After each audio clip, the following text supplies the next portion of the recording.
Hi hello నమస్తే, నేను మీ anchor Dhanush. Welcome to social post. So first of all thank you so much. Last 2 videos మంచిగా appreciation ఇచ్చి and ట్రెండింగ్కి తీసుకొచ్చారు. సో అందుకు ఈరోజు నా ఎపిసోడ్లో గెస్ట్గా యష్మిని ఇన్వైట్ చేయడం జరిగింది. ఆఫ్టర్ బిగ్ బాస్ బయట ఎక్కడ కూడా తను కనిపించలేదు అండ్ ఏ మీడియా ముందుకి తను రాలేదు. చాలా క్వశ్చన్స్కి తను చాలా ఆన్సర్స్ ఇవ్వాల్సి ఉంది, అది ఇంకా ఇవ్వలేదు. కాబట్టి ఈరోజు ఆ క్వశ్చన్స్ అన్నిటికీ ఒక ఫుల్ స్టాప్ పెడదామని ఈ పాడ్కాస్ట్ చేస్తున్నాము.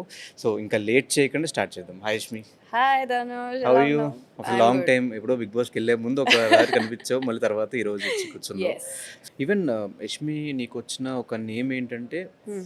Flipper, Mm. ఫ్లిప్ స్టార్, బయట Yeah, జనాలు yeah, మాట్లాడుతున్న మాటలు. ఇది రావడానికి రీజన్ ఏంటి? దీనికి కొన్ని ఎగ్జాంపుల్స్ ఏంటంటే లైక్ ఇదే ప్రేరణ విషయంలో కాసేపు ఫ్రెండ్ అంటది, కాసేపు ఫ్రెండ్ కాదంటది, Yeah. బయట నాకు అసలు నచ్చదంటది, ఇప్పుడు కనెక్ట్ అయిందంటది, కనెక్ట్ అవ్వలేదంటే క్లారిటీ లేదా?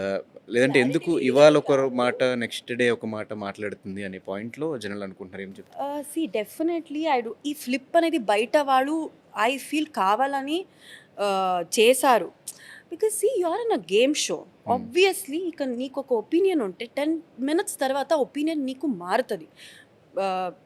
బీఎట్ ఒక సిచ్యువేషన్ వల్ల అయి ఉండొచ్చు, ఇంకో పర్సన్ వచ్చి అది అలా కాదే ఇలా జరిగింది అని చెప్పడం వల్ల అయి ఉండొచ్చు, ఇంకొకటి అయి ఉండొచ్చు.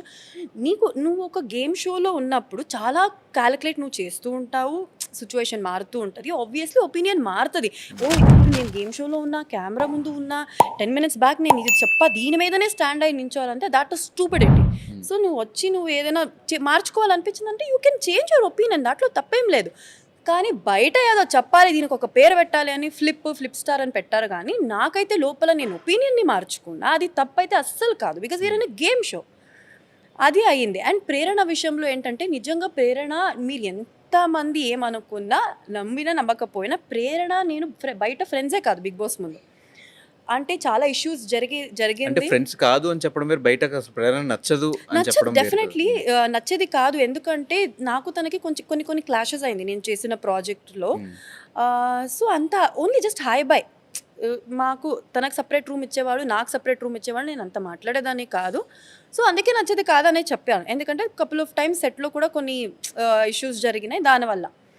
సో ఇంకొకటి ఏంటంటే తర్వాత నాకు తెలియకుండా అది క్లోజ్ అయిపోయింది. ఇంకా ప్రేరణ కూడా ఎవరు లేరు, ఇంకా నాకు కూడా ఎవరు లేరు కాబట్టి అన్నీ షేర్ చేసుకోవడము ఇదంతా. మళ్ళీ నాకు మధ్యలో రియలైజ్ అయ్యేది you are in a game show, ఇక్కడ ఫ్రెండ్షిప్ చేయడానికి రాలేదు. బికాజ్ నేను చాలా వాల్యూ ఇచ్చేస్తాను, నేను చాలా సాక్రిఫైస్ చేసేస్తాను. సో నాకు రోజు ఒక 10 సారి చెప్పుకున్నదాన్ని, ఈ సాక్రిఫైస్ ఇలా ఇక్కడ కాదు, ఇక్కడ వద్దు, నువ్వు గేమ్ షోలో ఉన్నావని. సో అలా ఆ సిచ్యువేషన్స్లో ఈ ప్రేరణ నచ్చదు అని చెప్పేదాన్ని. నేను ప్రేరణ దగ్గర కూడా వెళ్ళి నేను మాట్లాడాను. కానీ ఇట్స్ ఆల్ ఎడిటర్స్ మ్యాజిక్ అంటారు. ఏది చూపించాలి, ఏది చూపించకూడదు అనేది ఆయన చేతిలో ఉంటుంది. కాబట్టి నేను ప్రేరణతో ఏం మాట్లాడానో అదంతా ఎడిట్ చేసి ఏది కంటెంట్గా ఏది కావాలి అనేది అది చూపించుంటారు అంతే. కానీ ప్రేరణ క్లారిటీ ఉంది. So end of the day ఇప్పుడు అది వచ్చి ప్రేరణ ఏదైనా వచ్చి కంప్లైంట్ చేయడం కానీ she is a fake friend అంటే నేను ఒప్పుకుంటా, రియల్లీ ఐ యామ్ అని. కానీ ప్రేరణ ఎప్పుడు అలా చెప్పలేదు కదా. అదే ప్రేరణ ఎప్పుడు డిఫెండ్ కూడా చేయలేదు కదా. అంటే 1-2 సందర్భాల్లో డిఫెండ్ చేసింది, కానీ చేసింది. మోస్ట్ ఆఫ్ ద టైమ్స్ ఎక్కడ Even discussion she is in a అయినా game కూడా she show, was no? Silent. ఇప్పుడు తను కూడా గేమ్ షో ఉంది. ఎవరు ఇప్పుడు నేను గేమ్ షోలో ఉన్నావు, నీకు సపోర్టివ్గా నేను ఎన్ని రోజులు అని మాట్లాడతాను, ఎందుకు మాట్లాడతాను? రైట్. ఇప్పుడు నువ్వు స్టాండ్ తీసుకోవాలి, అర్థమైందా? బయట అనుకో ఏదైనా అయితే నేను నించుంటాను నీకోసం, బట్ గేమ్ షోలో ఉన్నప్పుడు నువ్వే నేనే. సో కానీ ప్రేరణ ఎక్కడ తీసుకోవాలో అక్కడ తీసుకుంది. అండ్ నేను ఎప్పుడు ఎక్స్పెక్ట్ చేయలేదు నా కోసం అది నించోవాలి అని. నేను ఎందుకు ఎక్స్పెక్ట్ చేస్తాను? వాడది. సో తనకి నా గేమ్ మీద కానీ నా ఫ్రెండ్షిప్ మీద కానీ క్లారిటీ ఉండింది. అది మా ఇద్దరి మధ్య ఉన్న అండర్స్టాండింగ్ అది క్లియర్ ఉండింది. వేరే వాళ్ళ గురించి నేను ఎందుకు ఆలోచిస్తాను, నేను అంత సీరియస్గా తీసుకోలేదు ఈ topic. So yeah. So Nikhil topic వచ్చేస్తే, నిఖిల్కి తన ఎమోషన్స్ మీద క్లారిటీ లేదు అని చెప్పు. అసలు నీ ఎమోషన్స్ మీద నీ క్లారిటీ ఉందా? ఒకవేళ ఉంటే బయట తనకు ఆల్రెడీ ఒక పాస్ట్ లవ్ స్టోరీ ఉందని తెలిసి కూడా ఎందుకు దగ్గర అయ్యే ప్రయత్నాలు చేసావు? బయట ఆయనకి పర్సనల్ స్టోరీ వాట్ ఎవర్, అది నాకు దానికి సంబంధం లేదు. కానీ నువ్వే చెప్పావు అన్ని క్లోజ్ ఫ్రెండ్స్ మీరందరూ క్లోజ్ అయ్యారని. ఇదే క్లోజ్లో ఇప్పుడే నార్మల్గా మాట్లాడుతున్నప్పుడే ఆయన నోటు నుంచినే వచ్చింది ఏంటంటే ఆయన సింగిల్. ఎందుకు ఆడియన్స్కే తెలుసు, స్టేజ్ మీద ఆయన సింగిల్ అనే ఇంట్రడ్యూస్ చేశారు కదా సార్. స్టేజ్ మీద సింగిల్ అని ఇంట్రడ్యూస్ ఎందుకు చేస్తారు? If you are in a relationship why will you tell you are single? ఎంత ఎందుకు, నేను రిలేషన్షిప్లో ఉన్నానని చెప్పొచ్చు కదా. నాకు కూడా అలాగే లోపల అలాగే అన్నారు. అండ్ నేను ఏదో ఆయన మీద ఏదో నాకు పెద్ద లవ్ వచ్చేసింది, ఇంకా ఆయన లేకుండా నేను ఉండలేను అంత సీన్ అయితే లేదు అక్కడ. లోపల ఏదో ఒక డ్రీమ్ వచ్చింది, దాని గురించి ఇప్పుడు ఫ్రెండ్స్ ఎలా మాట్లాడుకుంటామో అలా మాట్లాడుకున్నాము. దానివల్ల ఒక 1 వీక్ నేను డిస్టర్బ్ అయ్యాను, లేదన్నట్లేదు. After that I was very normal. Nikhil దగ్గరికి వెళ్ళి ఇలా ఉండకు అలా ఉండకు, నార్మల్ ఫ్రెండ్స్ కదా, ఫ్రెండ్గా ఉండొచ్చు. I really don't know what happened. ఆయనకి మేబీ ఆయనకి ఏదైనా అనిపించిందంటే బయట చూసిన వాళ్ళకి రాంగ్ అవుతుందో ఏంటో, ఆయన వచ్చి నా దగ్గర మాట్లాడుంటే బాగుండేది. ఆయన నా దగ్గర మాట్లాడకుండా వెనకాల మాట్లాడారు కపుల్ ఆఫ్ టైమ్స్. నేను బయటికి వెళ్ళి చూసాను. యా, ఆ పృథ్వీతో మాట్లాడే బొద్దు నాతో మాట్లాడుంటే అయిపోయేది. So end of the day game show, you'll never know ఎవరు ఎలా ఉంటారు అని. But it's okay. అంటే ఆయన మేబీ బయట గురించి ఆలోచించారేమో, నాకు తెలీదు. అండ్ పృథ్వీ కూడా దాని గురించి ఆయన వచ్చి డిస్కస్ చేసింది, పృథ్వీ నాకు వచ్చి చెప్పలేదు. ఇంకా నేను మర్చిపోయా దాని గురించి. We're very normal. కానీ అగైన్ ఎడిటర్స్ మ్యాజిక్.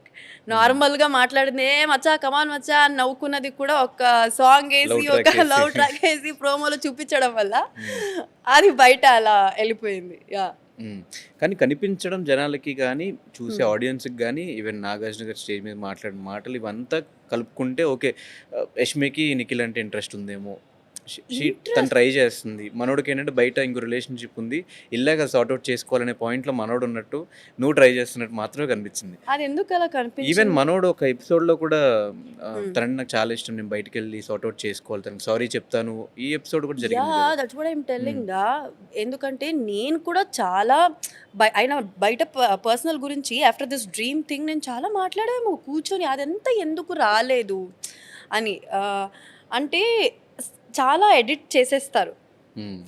ఎంత రియాలిటీ షో అయినా ఏది చూపించాలి, ఒక వ్యక్తిని ఎలా పోర్ట్రే చేయాలి అనేది నిజంగా ఎడిటర్స్ చేతిలోనే ఉంటుంది. అవుట్ ఆఫ్ పర్సనల్ ఎక్స్పీరియన్స్ నేను చెప్తున్నా. ఎందుకంటే నేను బయటికి రాగానే కపుల్ ఆఫ్ ప్రోమోస్ చూసి నేను షాక్ అయిపోయాను. ఎందుకంటే నేను అక్కడ చెప్పిన ఇంటెన్షనే వేరు, కంప్లీట్ వేరు ఇంటెన్షన్.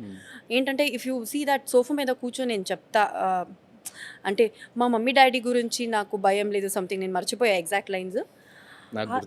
యా, అది నేను దేనికి చెప్పా అంటే ఐ కాల్డ్ హిమ్, నేనే పిలిచాను, నిఖిల్ చూడు నువ్వు ఎప్పుడు నా మీద తోస్తున్నావు, నాకు నీ మీద ఏమీ లేదు నిఖిల్, నువ్వు అలా చెప్పకు. ఇప్పుడు నేను ఏం చెప్పడానికి వెళ్ళానంటే మా మమ్మీ డాడీ కూడా టీవీ చూస్తారు, మా మమ్మీ డాడీ ఏం అంటే I don't care about my mom and dad, I will be answerable. నీకు నీ పర్సనల్ లైఫ్ ఉంది, as a friend I will help you, కానీ అన్నీ నేను నా నెత్తి మీద నేను తీసుకోను ప్రతిసారి. Because even I'm in a game show, I'm a girl. ఇప్పుడు బయటికి వెళ్ళిన తర్వాత నాది కూడా పర్సనల్ లైఫ్ ఉంటుంది కదా, ఎన్ని నా మీద తీసుకుంటాను అనేది నా intention.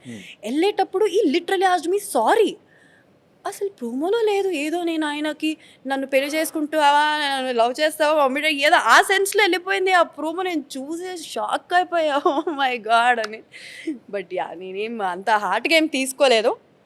But I was prepared.